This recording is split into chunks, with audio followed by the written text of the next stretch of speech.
नमस्कार दोस्तों, हम पढ़ रहे हैं पृष्ठ रसायन, जिसमें अभी तक हमने पढ़ा कि उत्प्रेरक क्या है। इसके बारे में हमने विस्तार पूर्वक अध्ययन किया। आज हम पढ़ेंगे कोलाइडों को बनाने की विधियाँ। देखिए, कोलाइडों या कोलाइड जो होते हैं आपके, ये दो प्रकार के होते हैं।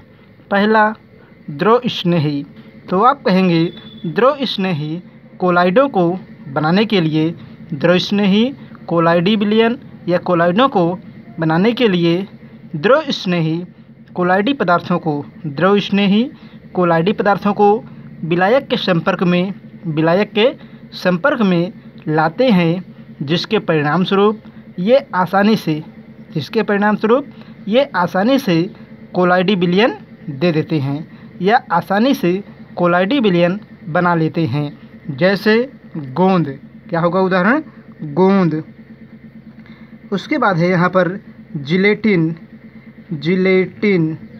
फिर इसके बाद आगे है उदाहरण यहाँ पर अगार और है यहाँ पे प्रोटीन। तो हम एक बार पुनः द्रव स्नेही कोलाइड को बनाने की विधि का जिक्र करते हैं। आप कहेंगे द्रव स्नेही कोलाइड को बनाने के लिए हम द्रव स्नेही कोलाइड पदार्थ को विलायक के संपर्क में लाते हैं। क्या करते हैं? विलायक के संपर्क में लाते हैं, और जैसे ही हम द्रव स्नेही कोलाइडी पदार्थ को विलायक के संपर्क में लाते हैं, वैसे ये आसानी से क्या होता है? आसानी से कोलाइडी विलयन बना लेते हैं या कोलाइडी विलयन आसानी से बन जाता है। तो हमने कहा इसका उदाहरण क्या है? इसका उदाहरण है गोंद, जिलेटिन, अगार, प्रोटीन आदि। तो हमने ये देखा। अब हम दूसरा भाग देखेंगे कि जो हमारे पास है द्रव विरोधी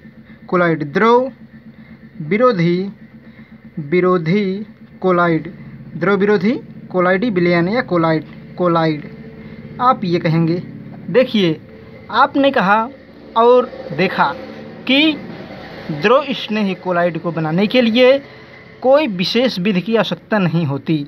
द्रव स्नेही कोलाइड विलयन को बनाने के लिए विशेष विधि की आवश्यकता नहीं होती। लेकिन जब हम पढ़ेंगे क्या, द्रव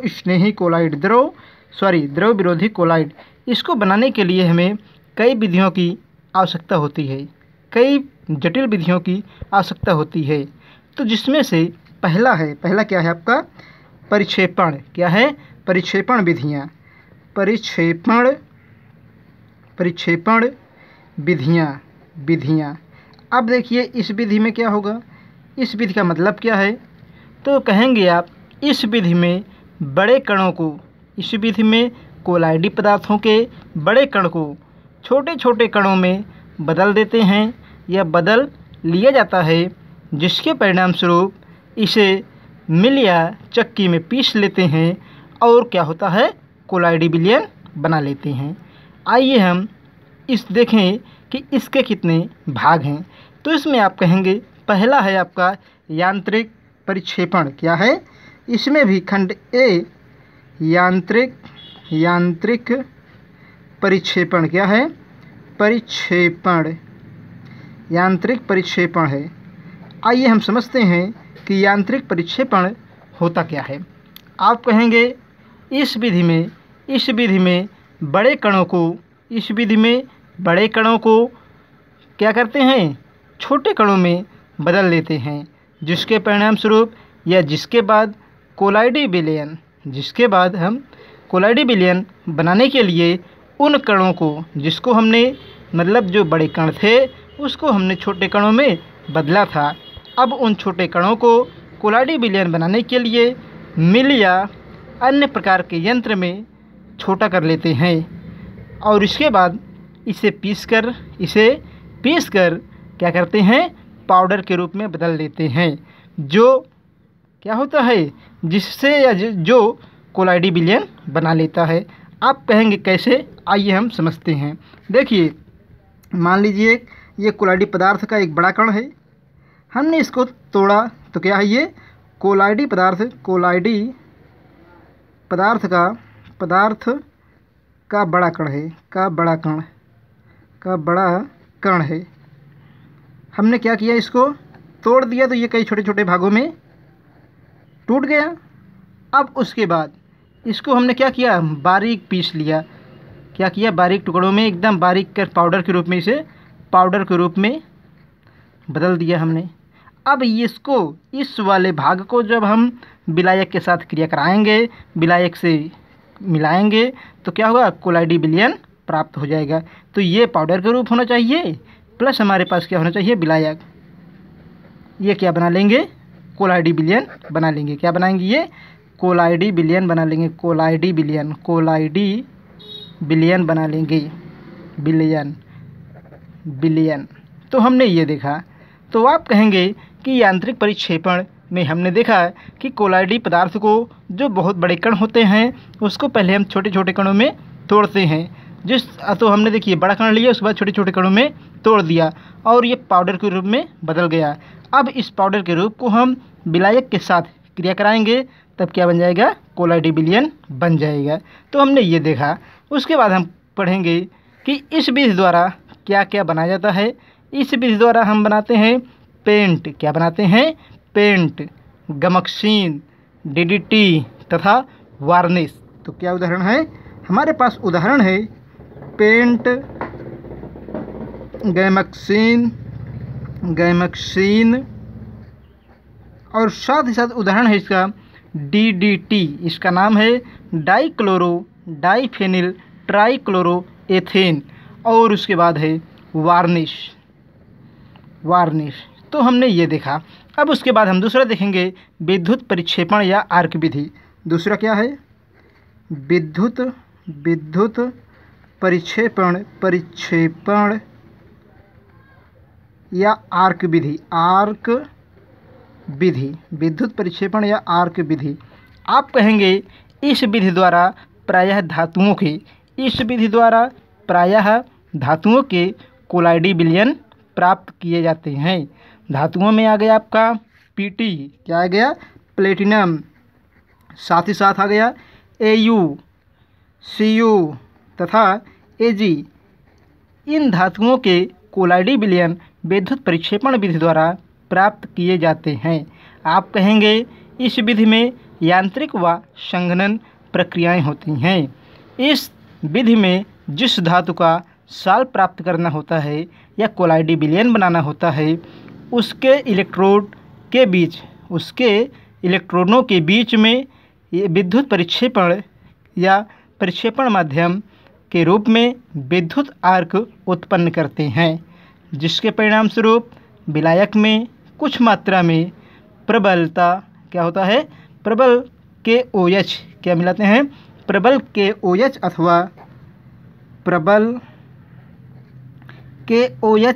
अथवा NaOH को मिलाते हैं।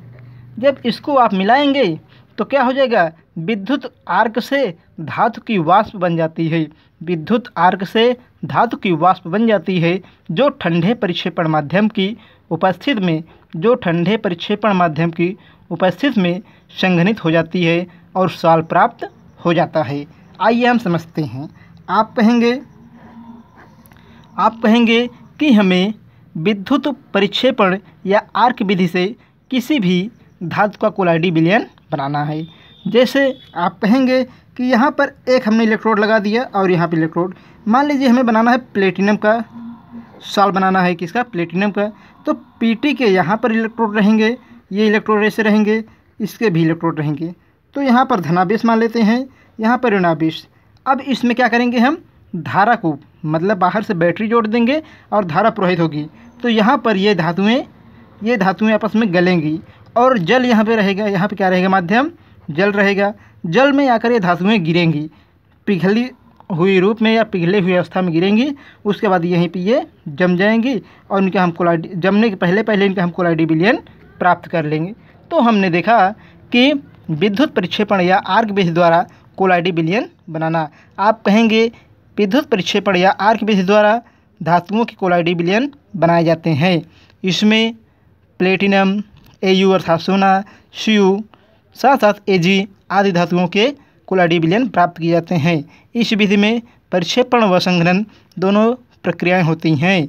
आप कहेंगे इस विधि द्वारा जिस धातु का सॉल्व प्राप्त करना होता है उसी धातु के इलेक्ट्रोड लगाए जाते हैं और इनके बीच क्या होता है, इनके बीच विद्युत आर्क प्रवाहित की जाती है और यहाँ पर कुछ मात्रा में प्रबल KOH अथवा NaOH का प्रयोग करते हैं। तो हमने ये देखा।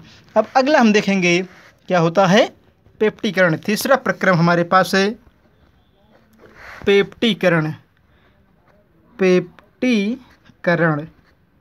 तो आइए हम देखते हैं पेप्टीकरण को समझते हैं। आप कहेंगे ताजे बने अवक्षेप या ताज़ा बना अवक्षेप का किसी विद्युत अपघट्य की क्रिया द्वारा, ताज़ा बना अवक्षेप का किसी विद्युत अपघट्य विलायक की क्रिया द्वारा कोलाइडी अवस्था में परिवर्तन पेप्टीकरण कहलाता है। यह स्कंदन के विपरीत क्रिया है। पेप्टीकरण के लिए जो पदार्थ मिलाया जाता है उसे पेप्टीकारक कहते हैं। पुनः ध्यान दें, पेप्टीकरण ताजे बने अवक्षेप का किसी विद्युत अपघट्य विलायक की क्रिया द्वारा कोलाइडी अवस्था में परिवर्तन पेप्टीकरण कहलाता है। यह स्कंदन के विपरीत प्रक्रिया है। अर्थात हम पेप्टीकरण के लिए जो पदार्थ को मिलाते हैं उसे हम पेप्टीकारक कहते हैं। जैसे यहाँ पर हमने देखा कि यहाँ पर हम देखेंगे कि FeOH होल थ्राइस, इसको हमने लिया और इसके ताजे बने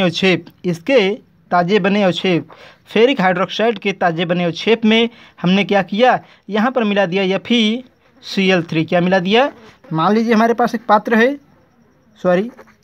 है, पात्र में क्या बना है, FeOH होल थ्राइस का कोलाइडी विलयन बनाना है हमें।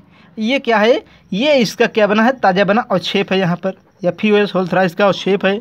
अब इसमें हमने क्या किया, इस पदार्थ को हमने बाहर से मिला दिया। क्या मिला दिया, FeCl3। तो देखिए ये क्या हो जाएगा आपका, ये हो जाएगा आपका क्या है, ये FeOH है आपका ताज़ा बना अवक्षेप। क्या है, ये है आपका ताज़ा बना अवक्षेप ये है आपका। और ये क्या है, ये पदार्थ है पेप्टीकारक। तो आप कहेंगे जब किसी ताजे अवक्षेप में या ताजे अवक्षेप को किसी विद्युत अपघट्य विलायक की क्रिया द्वारा कोलाइडी विलयन में बदलते हैं तो इस प्रक्रम को हम पेप्टीकरण कहते हैं। यह स्कंदन की विपरीत प्रक्रिया है और इस प्रक्रिया में पेप्टीकरण के लिए जो पदार्थ, मतलब यहाँ पे क्या मिला गया, FeCl3 मिलाया गया, जो पदार्थ बाहर से मिलाया जाता है उसे हम क्या कहते हैं, उसे पेप्टीकारक कहते हैं। तो हमने यहाँ पर देखा कि FeOH होल थ्राइस ताज़ा बना अवक्षेप है, इसमें हमने क्या मिला दिया, FeCl3 पेप्टीकारक को मिला दिया। अब देखेंगे हम यहाँ पर क्या देखेंगे, जैसे हम मिलाएंगे इसको वैसे ही FeOH होल थ्राइस के कणों पर क्या होगा, के कणों पर Fe3+ के आयन बन जाएंगे, अर्थात आयन अधिशोषित हो जाएंगे, जिससे इन कणों पर क्या होगा, धनावेशित आवेश। भाई हम देख रहे हैं ना यहाँ पर कि जब ये आयन के रूप में बदला तो यहाँ पे Fe3+ बन गए, अर्थात धनावेशित आयन आ गए। तो आप कहेंगे प्रतिकर्षण बलों के कारण कोलाइडी विलयन बन जाता है। अरे भाई बात सिंपल सी है। देखिए यहाँ पे क्या है, FeOH है, OH में क्या होता है, माइनस होता है, और यहाँ पे क्या है, प्लस है, तो माइनस प्लस के बीच आकर्षण होता है और इसके बीच क्या होता है, यहाँ पर कोलाइडी विलयन बन जाता है। तो आप कहेंगे कि FeOH होल थ्राइस का चमकीला कोलाइडी विलयन धनात्मक अवस्था में प्राप्त होता है। जैसे यहाँ पर देखिए आप, उसके बाद है OH whole thrice plus FeCl3 ये बना लेगा आपका Fe, और उसके बाद बनाएगा OH होल थ्राइस और उसके बाद अब बनाएगा यहाँ पे क्या, Fe3+ प्लस या कर दीजिए यहाँ पे ये Cl। तो हमने ये उदाहरण समझा। आप कहेंगे फेरिक हाइड्रोक्साइड में फेरिक क्लोराइड को मिलाते हैं तो क्या बनता है आपका, ये बनता है, साथ साथ ये धनायन भाग बनता है, और इससे हम मतलब ये जो प्राप्त हुआ है यही क्या है, कोलाइडी विलयन रूप में प्राप्त होता है। इस प्रक्रम द्वारा हम AlOH होल थ्राइस का भी अवक्षेप बना के द्वारा हम कोलाइडी विलयन प्राप्त कर सकते हैं। Al देखिए इसमें करना क्या होगा हमको, AlOH होल थ्राइस में क्या मिलाना पड़ेगा, 3HCl, क्या मिलाना पड़ेगा, 3HCl। तो इसके द्वारा क्या हमें बन जाएगा, जब इसको हम मिलाएंगे मतलब इसके साथ उबालेंगे, क्रिया कराएंगे, तो हमें AlOH होल थ्राइस का सफ़ेद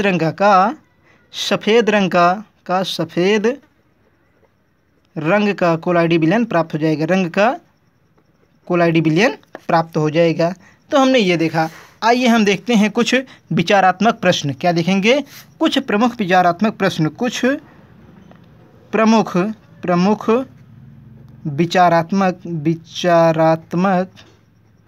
प्रश्न, कुछ प्रमुख विचारात्मक प्रश्न, जिसमें से पहला है, प्रश्न हम बोल रहे हैं, आंसर भी हम बोलेंगे। प्रश्न है, गंदले पानी को साफ करने के लिए फिटकरी का प्रयोग क्यों करते हैं। तो हमारे पास प्रश्न है, गंदले पानी को साफ करने के लिए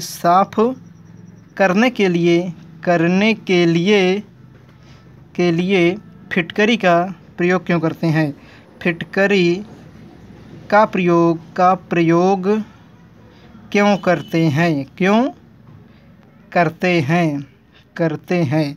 तो आइए इसका हम आंसर देख लें। आप कहेंगे गंदले पानी में मिट्टी के कण, रेत के कण आदि प्रकार की अशुद्धि उपस्थित रहती है।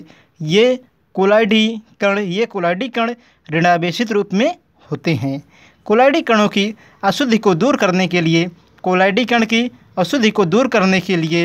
क्या करते हैं, हम इसमें फिटकरी को मिला देते हैं। जब हम फिटकरी को गंदले जल में मिला देते हैं तो क्या होता है, फिटकरी जल में घुल जाती है और घुलने के बाद यह आयनों में टूट जाती है। ये आयन बना लेती है। आपका फिटकरी सूत्र क्या होता है, K2SO4 Al2SO4 होल थ्राइस, और उसके बाद क्या होगा 24H2O। जब इसे हम जल में घोलते हैं तो यह आयनों में टूट जाती है। और कैसे टूटती है, K+ Al3+, साथ आपको मिलेगा SO4। तो इस प्रकार की ये आयनों में टूट जाती है। इंटू यहाँ पे कर दीजिए, आप प्लस न लगा के इंटू आप कर देंगे, ये आपका हो गया। इस आयनों में विभक्त हो जाती है, टूट जाती है, जिसके परिणाम स्वरूप कोलाइडी कण पर ऋणात्मक आवेश होता है। कोलाइडी कण पर क्या होता है, ऋणात्मक आवेश होता है। और फिटकरी जब जल में घुलती है तो इस पर क्या होता है, धनात्मक आवेश होता है। हमने देखा कि इस पर क्या है, आपका धनात्मक आवेश है। और गंदला जो पानी है उसमें रेत के कण,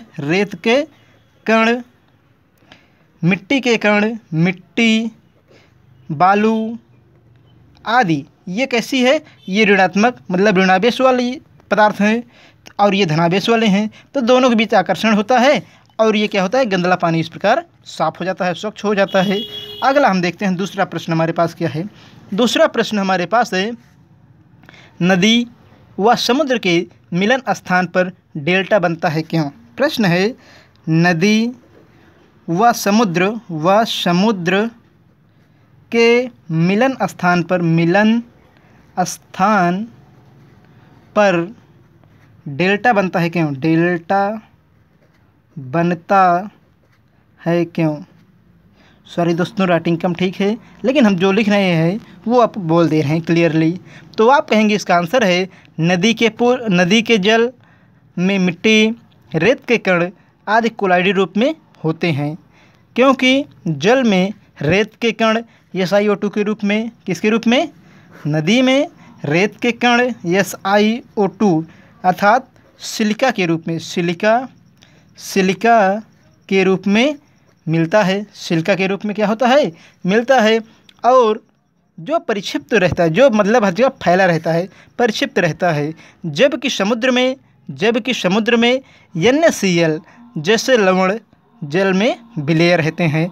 जबकि समुद्र के जल में NaCl जैसे लवण जल में विलेय रहते हैं। जो विद्युत अपघट्य है, क्या है, जो इलेक्ट्रोलाइट्स या विद्युत अपघट्य है, इन जलों के मिलन बिंदु पर क्या होता है, समुद्र द्वारा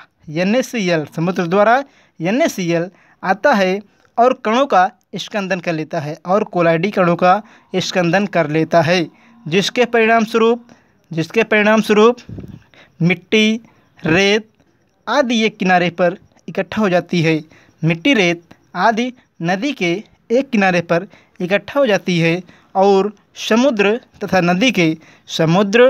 नदी के मिलन स्थान पर डेल्टा बन जाता है। तो हमने इसको देखा। अब हम अगला देखें। अगला प्रश्न है हमारे पास, औषधियाँ कोलाइडी रूप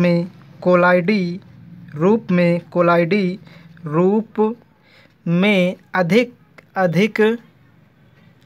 प्रभावशाली होती हैं। क्यों प्रभावशाली होती हैं, क्यों, ये आपको बताना है। प्रश्न पुनः ध्यान दें। आप कहेंगे औषधियाँ कोलाइडी रूप में अधिक प्रभावशाली होती हैं। देखिए, औषधियाँ कोलाइडी रूप में अधिक प्रभावशाली होती हैं क्योंकि कोलाइडी अवस्था में औषधियाँ क्या होता है, अधिक पृष्ठ क्षेत्रफल ग्रहण करती हैं। अधिक पृष्ठ क्षेत्रफल क्या होता है, ग्रहण करती हैं या शोषण करती हैं, जिसके द्वारा इनका अधिशोषण आसानी से हो जाता है। अतः ये अधिक सक्रियता के साथ अपना कार्य करती हैं। इसलिए कोलाइडी अवस्था में औषधियाँ अधिक प्रभावशाली होती हैं। पुनः समझिए, कोलाइडी अवस्था में औषधियाँ अधिक प्रभावशाली होती हैं क्योंकि इस अवस्था में पृष्ठ क्षेत्रफल बढ़ जाता है, जिसके कारण इनका अवशोषण आसानी से हो जाता है और ये अधिक सक्रियता से प्रभावशाली हो जाती हैं। अतः कोलाइडी अवस्था में औषधियाँ अधिक प्रभावकारी या प्रभावी होती हैं। चौथा प्रश्न हमारे पास है कि अंडे को उबालने पर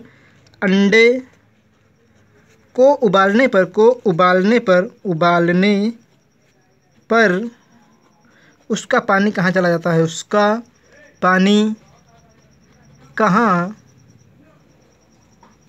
देखिए, अंडे को उबालने पर उसका पानी कहाँ चला जाता है, ये आपको बताना है। तो आइए हम समझ लेते हैं। देखिए, जब हम अंडे को उबालते हैं या जब अंडा उबाला जाता है तो उसमें उपस्थित जल अंडे में कैल्शियम कार्बोनेट से बनी परत के सूक्ष्म छिद्रों द्वारा वाष्पित हो जाता है। कहेंगे आप, जब अंडे को उबाला जाता है तो उसमें उपस्थित जल अंडे में कैल्शियम कार्बोनेट द्वारा बनी परत के सूक्ष्म छिद्रों द्वारा वाष्पित हो जाता है, अर्थात वाष्प के रूप में बाहर निकल जाता है तथा इसमें पाई जाने वाली द्रवित प्रोटीन या द्रव अवस्था में मिलने वाली प्रोटीन का स्कंदन हो जाता है। ये प्रोटीन प्रायः कोलाइडी रूप में पाई जाती है, लेकिन जब अंडे को उबाला जाता है तो क्या होता है, इस प्रकार की प्रोटीन का स्कंदन हो जाता है, जिसके कारण अंडे से क्या होता है, जल के अणु बाहर निकल जाते हैं और अंडा शुष्क हो जाता है। तो हमने ये देखा कि जब हम अंडे को उबालते हैं तो उसका जल कहाँ चला जाता है। तो आज हमने कुछ महत्वपूर्ण प्रश्न को देखा, अर्थात प्रश्नों पर चर्चा किया। साथ ही साथ हमने कोलाइडी विलयन को बनाने की विधियों को भी देखा।